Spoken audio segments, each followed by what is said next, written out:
যদি তুমি কোরআনওয়ালা একটা পুত্রবধূ ঘরে আনো, সারাদিন কোরআন তিলাওয়াত করবে, সকালবেলা উঠিয়া কোরআন তিলাওয়াত করবে, কোরআন দ্বারা নিজের জীবনটাকে গড়বে, আল্লাহর কসম, আল্লাহর কসম, ওই কোরআনওয়ালার গর্ভ থেকেই কোরআনের আওয়াজ আসবে।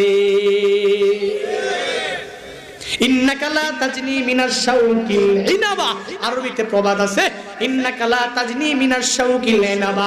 বান্দা যদি মনে করো কাঁটাযুক্ত গাছ লাগাইয়া আঙ্গুরের আশা করো, এইটা যেরকম বোকামি, লাগাইছো আম গাছ আশা করো কাঁঠাল, লাগাইছো কাঁটাযুক্ত গাছ ওই গাছ থেকে আশা করো আঙ্গুর, এইটা যেরকম বোকামি।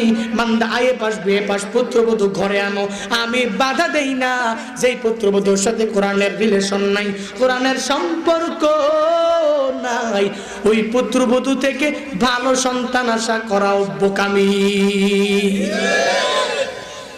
ইলিগাল বললাম,